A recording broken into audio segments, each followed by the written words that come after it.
Hola, soy Leisa Martínez, locutora y escritora. Para mí es un placer acompañarte en este taller para ayudarte a valorar las potencialidades de tu voz, a amar tu voz, tus cuerdas vocales, porque son un regalo, una bendición. Este taller es un homenaje cargado de amor y respeto a las personas sordomudas, ya que se ven imposibilitadas de hablar y expresarse mediante la voz. Y sin embargo, nosotros que sí podemos hacerlo, a veces no le damos el amor, ni el cuidado, ni el valor necesario a nuestra voz y tampoco cuidamos nuestras palabras. Te recuerdo que no tienes que ser necesariamente un presentador o un cantante para conocer las potencialidades de tu voz, para cuidarla, valorarla y respetarla. Teniendo esto en cuenta, comencemos. ¿Qué es la voz? La voz es un sonido voluntario que se produce cuando el aire contenido en los pulmones atraviesa las cuerdas vocales haciéndolas vibrar. Si yo hago o lloro o grito, eso es voz. Algo importante, no se considera parte de la voz los sonidos involuntarios como por ejemplo la tos. La voz es el resultado del trabajo de varios órganos fisiológicos con fines específicos que en sus funciones prácticas dan como resultado la concreción del lenguaje articulado. Imagina, por ejemplo, un grito, una risa. Un grito es intenso o una risa.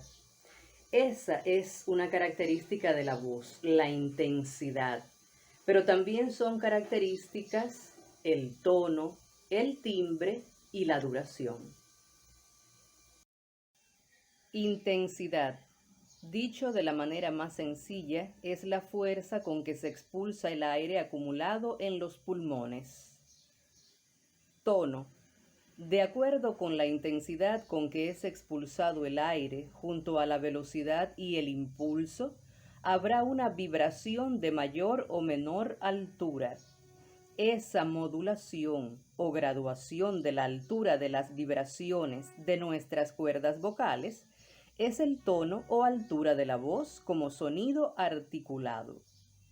Ese tono o altura es distintivo en cada persona. Timbre. También es único en cada persona y tiene que ver con sus cuerdas vocales, su aparato resonador, el estado de ánimo, su anatomía. Cuando hablamos por teléfono con una persona que conocemos, aunque no nos diga su nombre, la reconocemos por el timbre. Duración del sonido o cantidad. La cantidad o duración de un sonido es independiente de su tono, timbre o intensidad.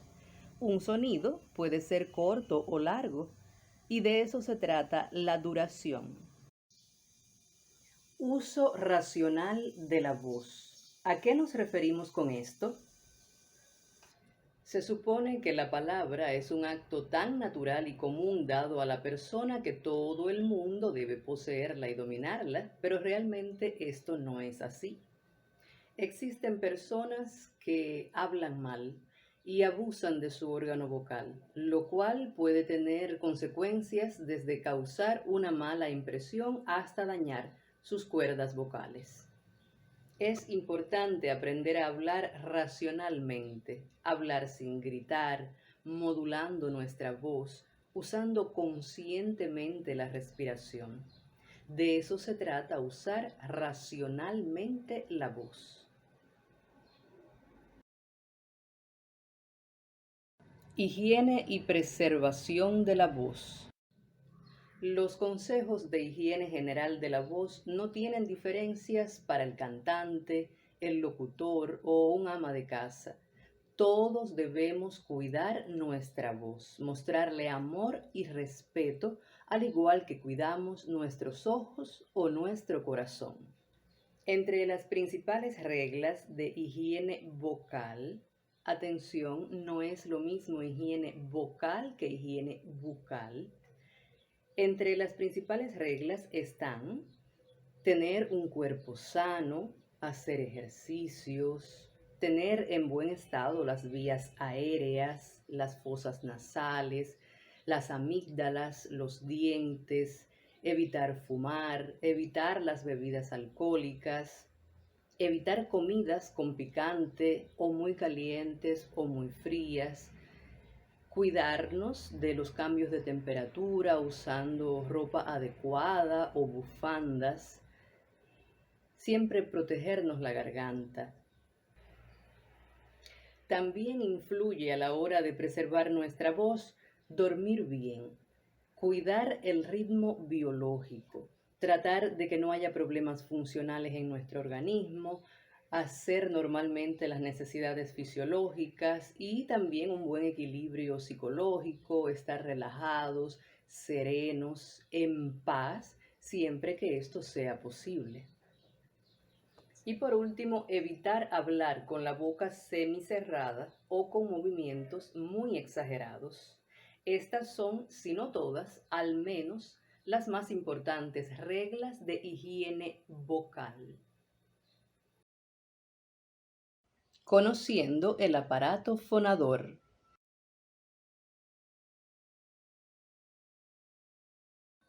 Está compuesto por tres grupos de órganos. Órganos de respiración, donde encontramos las cavidades infraglóticas como pulmones, bronquios y tráquea. Órganos de fonación, donde encontramos las cavidades glóticas, laringe, cuerdas vocales, resonadores nasal, bucal y faríngeo. Órganos de articulación. Ahí están las cavidades supraglóticas, paladar, lengua, dientes, carrillos, labios y glotis.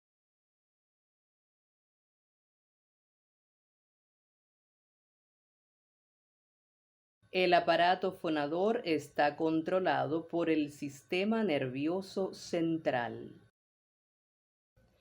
Es importante saber que el control del habla se realiza en el área de Broca, situada en el hemisferio izquierdo de la corteza cerebral. Para convertirse en sonido, el aire que sale de los pulmones debe provocar una vibración y la laringe es el primer lugar donde se produce. La laringe está considerada como el órgano de la fonación. Es un órgano hueco y forma parte del aparato respiratorio. Es ahí donde se produce el sonido, porque contiene las cuerdas vocales superiores. Por otra parte, las cuerdas vocales son las encargadas de producir vibraciones audibles, o sea, de producir los llamados sonidos sonoros. Te hablo brevemente del tórax. Es la parte del cuerpo humano situada entre la base del cuello y el diafragma. El tórax contiene a los pulmones, el corazón, vasos sanguíneos, nervios, como la arteria aorta, entre otros. El tórax tiene forma de cono y su función es la de proteger los órganos internos. La caja torácica es expansible y permite la inspiración o inhalación. El nombre tórax viene del latín tórax y este del griego y significa coraza. Para ir cerrando este tema, podemos decir que la fonación es el trabajo muscular transformado en voz y con la voz se logra la comunicación verbal. Los órganos que intervienen en el aparato fonador, excepto las cuerdas vocales, sirven originalmente para otras funciones. Y entre las funciones principales del aparato fonador está la de emitir sonidos, emisión de sonido articulado, es decir, nos permite comunicarnos.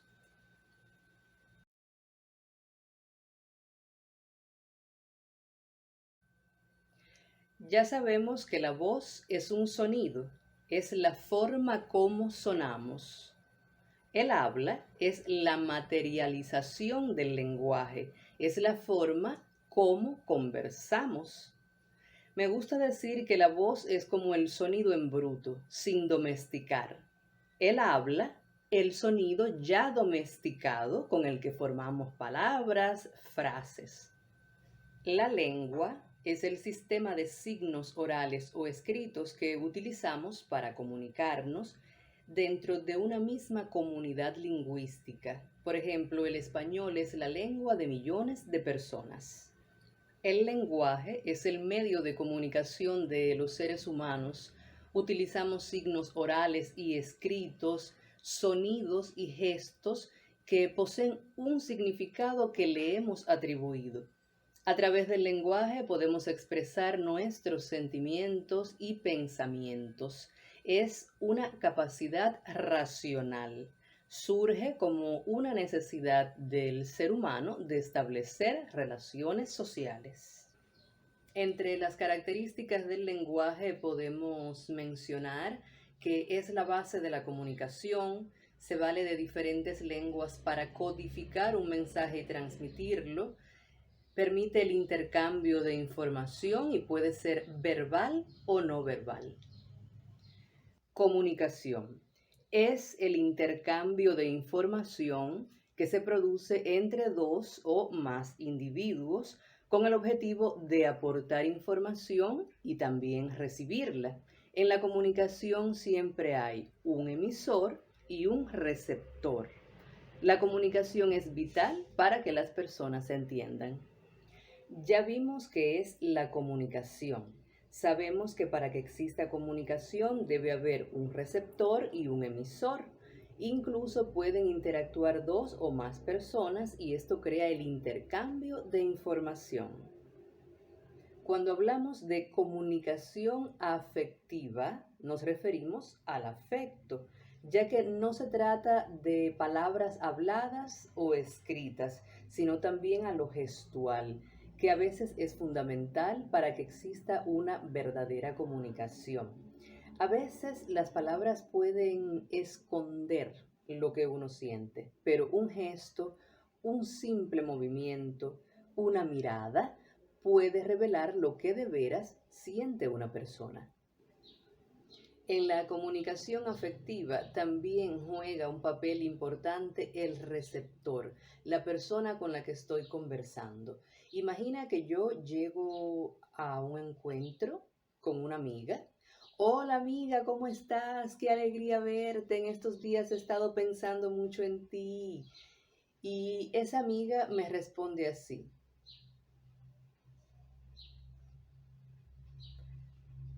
Piensa, si lo que yo estaba diciendo era sincero y ella me responde de ese modo, se bloquea la conversación, se interrumpe y en caso de que no se interrumpa, al menos ya no será tan fluida como antes. Pero si en lugar de suceder eso fuera lo contrario, hola amiga, ¿cómo estás? He estado pensando mucho en ti, quería saludarte, quería hablarte, quería verte, y ella se muestra interesada de veras. Cuéntame, ¿qué quieres decirme? ¿Cuántas cosas tenemos que hablar las dos? La comunicación va a ser más fluida, habrá un diálogo, una comunicación afectiva. En un diálogo, saber escuchar es fundamental. No importa si solo hacemos. Ujú. Oh, eso estimula al que está hablando. Por eso en la comunicación afectiva es importante no solo el código de la lengua, sino también el gestual, signos, hasta el silencio. Además de la utilización de diferentes canales de transmisión, como por ejemplo la vista, el oído, el tacto. Comunicación afectiva es ponernos en el lugar del otro, es entenderlo, mirarlo, escucharlo y que a la vez el que está conversando con nosotros responda de la misma forma, con atención, con respeto, con aceptación. Si la comunicación entre dos o más personas usa el afecto, el sentimiento, la sinceridad, la vista, el tacto, la mirada, entonces esa comunicación afectiva se ha vuelto efectiva porque crea un efecto, un impacto. La comunicación efectiva es precisa, clara, completa.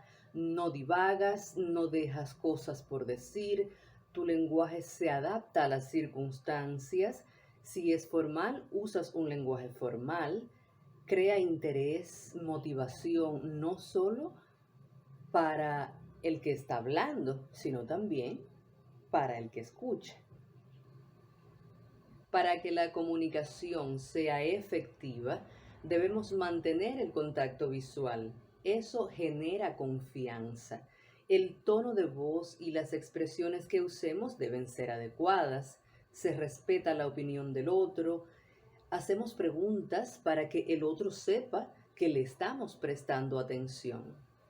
De todo lo dicho, una de las características más importantes para que un mensaje sea efectivo es la claridad.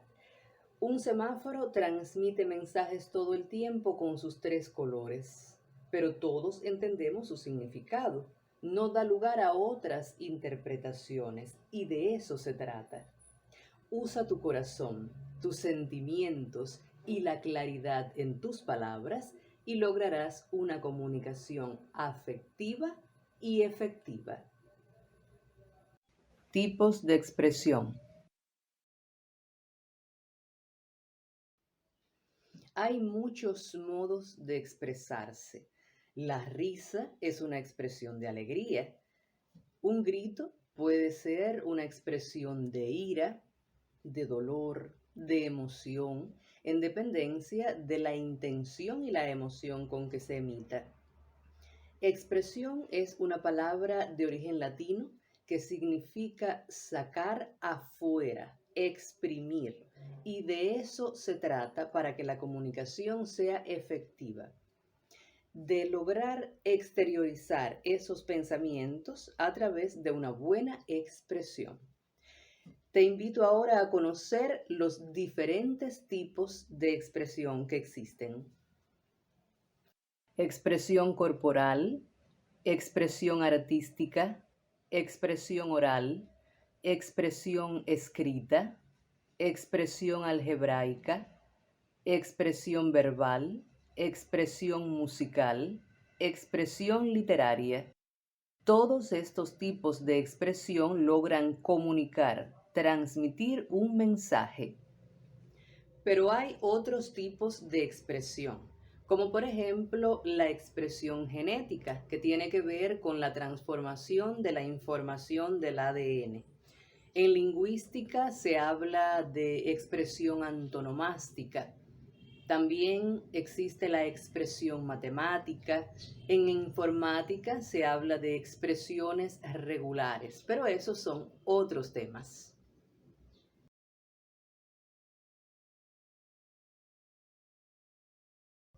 Expresión oral es un conjunto de técnicas para comunicarnos oralmente con calidad y efectividad.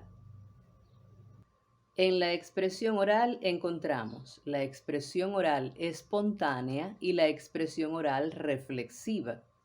La espontánea es la conversación que utilizamos en situaciones cotidianas de la vida, desde una llamada telefónica hasta una conversación con nuestros hijos. La expresión oral reflexiva es algo que ha sido preparado con antelación, como por ejemplo este taller. En la expresión oral hay diálogos, explicaciones o argumentos, nuestras razones o experiencias, contamos una historia, narramos acontecimientos, describimos situaciones o lugares. ¿Cómo sacar el máximo a nuestra expresión oral? Llevemos todo esto a la práctica. Para poder sacar el máximo a nuestra expresión oral, debemos usar correctamente la voz, el tono, la intensidad, las emociones. Esto nos dará fluidez en el diálogo. Primer paso, usar el tono adecuado de voz. Si tengo a la persona o al público cerca, no es necesario proyectar demasiado. Pero eso no quiere decir que vamos a hablar tan bajo que no se escucha ni se entiende. Trataremos de sentirnos cómodos con el tono que usemos. Imagina que un amigo ha venido a conversar contigo porque tiene un problema y le vas a responder, ¿cómo lo haces? El hombre está triste, deprimido. ¿Qué haces tú?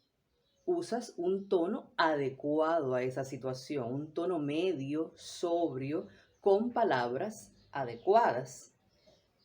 Paso número 2, la pronunciación. Si estamos nerviosos, tal vez empecemos a hablar muy rápido, pero hay que tratar de hacerlo despacio. Hay que tratar de darle a tus palabras el tiempo de salir. El paso número 3 es la coherencia. Si acabo de decirte, te escucho, cuéntame tu problema, entonces pongo atención. No es coherente que me interesa tu problema y estoy mirando en el teléfono que es lo último que voy a comprar en Amazon. Eso no es coherente. Paso número 4, la mirada.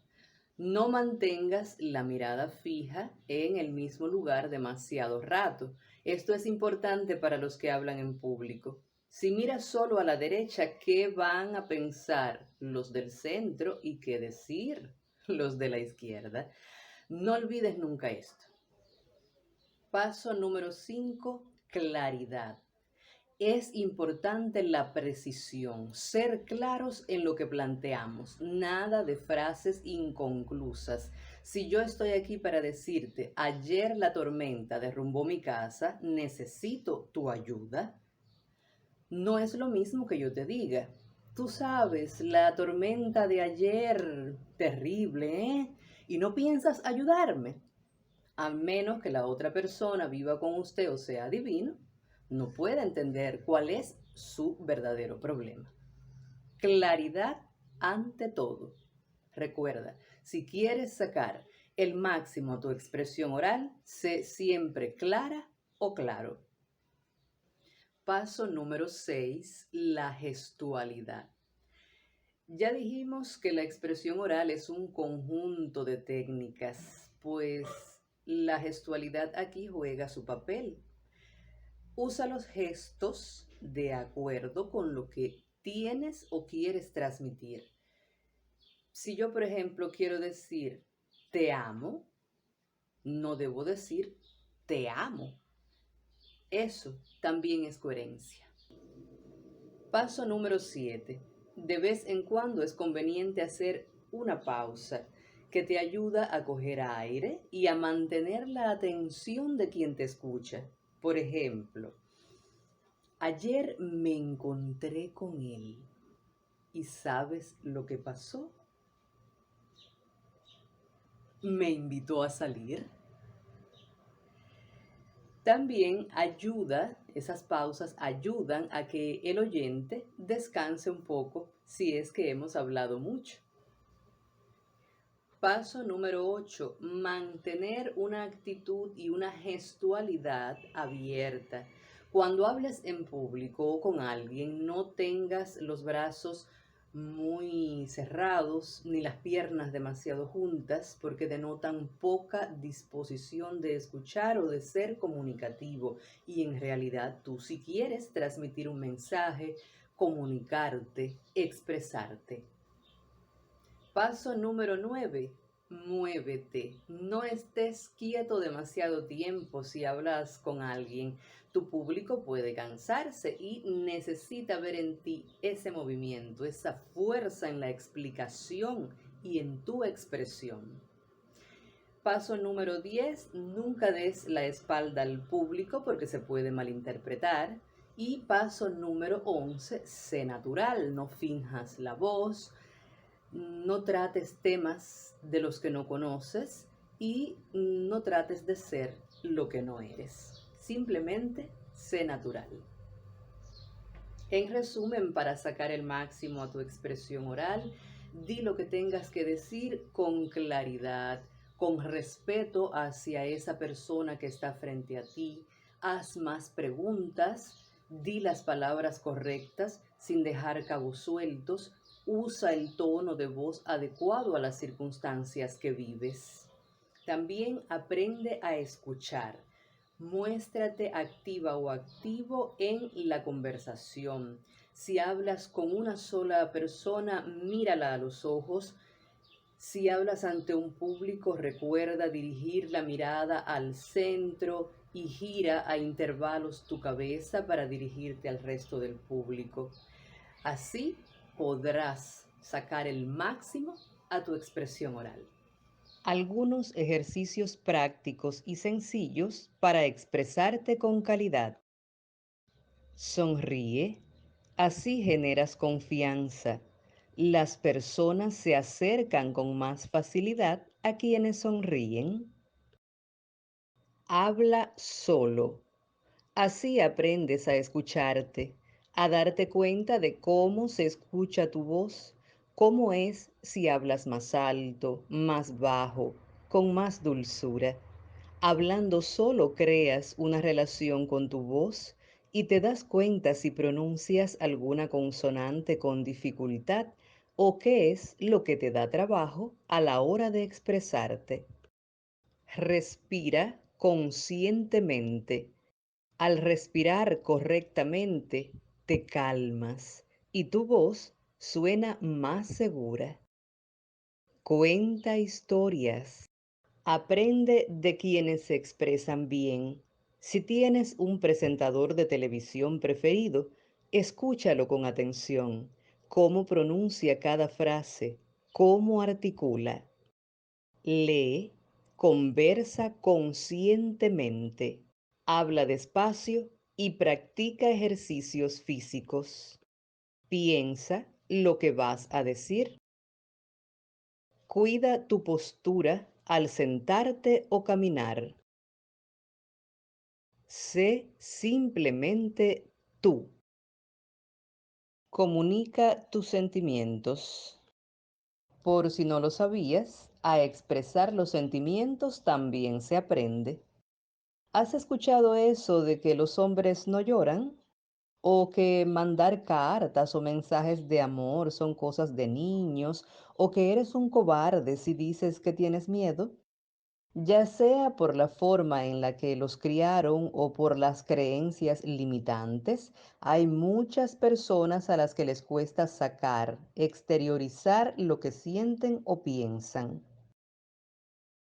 Es importante que tengas en cuenta que reprimir los sentimientos puede enfermarte. Hipertensión, dolor en el estómago, úlceras, infartos, síndrome del colon irritable son enfermedades relacionadas con la incapacidad de expresar emociones, sentimientos. Si no expresas lo que sientes, se rompen relaciones. Piensa en eso. A veces no basta querer demasiado a alguien si no se lo decimos o se lo demostramos, porque adivinos los otros no son.